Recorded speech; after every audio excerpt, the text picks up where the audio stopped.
Sir बस झालं आता का? लंच ब्रेक कधीचाच होऊन गेलाय, तुम्ही अजूनही काम करताय. चला आता जेवून घ्या बरं.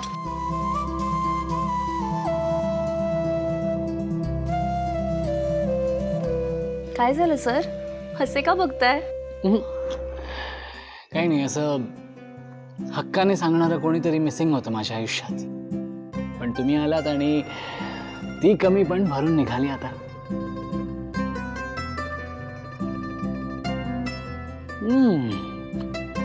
टिफिन खूपच डिलिशियस वाटतोय.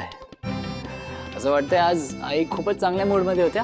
सॉरी टू डिसअपॉइंट यू, पण आजचा टिफिन आईने नाही तर मी केलाय. What really? म्हणूनच मला तो टिफिन खायची इतकी इच्छा होते. Please. I'll start, okay?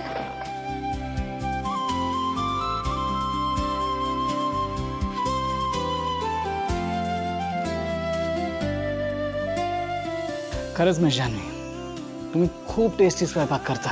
All credit goes to my I. मला जे काही येतं ते फक्त माझ्या आईमुळे. तरीही अजून पण मला तिच्या इतका छान स्वयंपाक करता येत नाही. पण तुम्हाला आवडतं स्वयंपाक करायला? डिपेंड्स. आवडत्या व्यक्तीसाठी करायला आवडतो.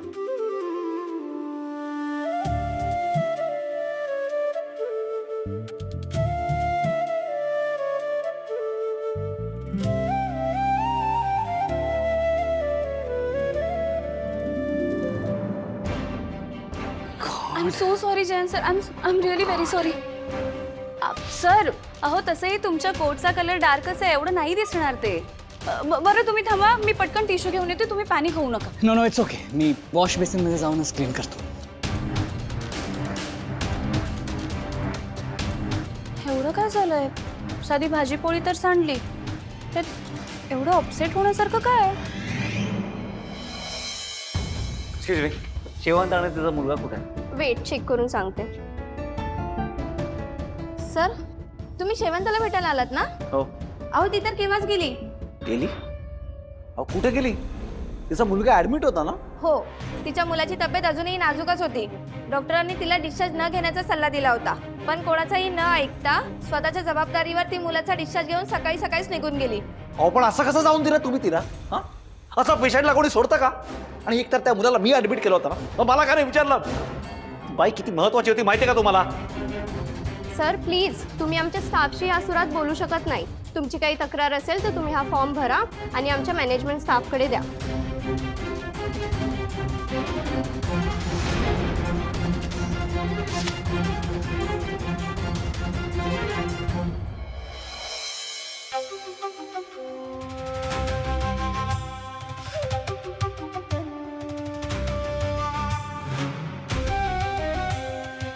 काय गो, नक्की काय केलंस तू? कशाचं? माझ्या डोक्याचं. ते शेवंताचं काय केलीस? आजी, तिची योग्य ती काळजी घेतली. काय केलं तिला? कधी आणि कशी ग? कशाला बोलवत मला इथे? लाज नाही वाटत? मागितले तेवढे पैसे दिले मी. आज तुझा मुलगा माझ्यामुळे जिवंत आहे. आणि तू काय केलंस? माझ्या पाठीत सुरा खुपसला. याची किंमत मोजावी लागेल तुला. मी तुझ्या मुलाला सोडणार नाही. नाहीतर मॅडम ऐकून तर घ्या माझं. मला एकदा बोलू दे सिद्धू दादाशी फक्त, बस. सिद्धूशी बोलायचं? बोल बोल. त्यानंतर तुझ्या मुलाचं काय होईल ना त्याचा विचार कर. मी त्याला सोडणार नाही. तुझा मुलगा तुला हवा असेल ना तर आत्ताच्या आत्ता इथून निघ. मॅडम आत्ता कुठं जाऊ मी? आणि तुम्हाला माहिती आहे माझा मुलगा आजारी आहे. ठीक आहे, अजून लागले तर अजून मिळतील, पण आता मी तुझं काहीही ऐकणार नाहीये. चला उचलायचं आणि तू निघायचं. मॅडम रात्र पण झाली हो आणि मुलगा पण झोपलाय माझा. दया करा ना, मी सकाळी निघून जाते ना. तुझ्या मुलासाठी ॲम्ब्युलन्स बुक केली आहे. त्याला त्याच्यावर टाकायचं आणि थेट गावाला निघून जायचं. आणि एक गोष्ट लक्षात ठेव, जर निर्णय बदलला ना तर मी तुझ्या मुलाची लाईफलाईन संपवेन. नाहीतर काय, एवढं भाकीत केलं, तिला सावध केलं म्हणून तिला इतकी मदत केली, आपल्यावरच पालटली. आपल्या विरोधात खोटी साक्ष देणार होती. अरे वा वा वा लांबरी, माझ्या तालमीत राहून भलतीच हुशार झालीस तू. हा? नाही म्हणजे हा डाव मला देखील सुचला नसता. आज ती शेवंता इथं जर पोचली असती तर आपले राहिलेले मनसुबे देखील उघडे पडायला वेळ लागला नसता. खरंच आज तू गाडे पाटलांची नाचून शोभलीस खऱ्या अर्थानं.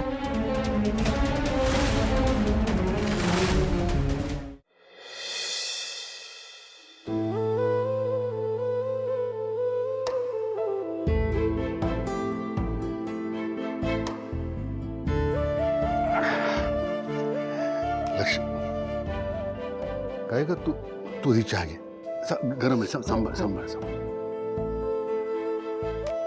आता मला सांग अशी एकटी का बसली होतीस? कसला विचार करतेस?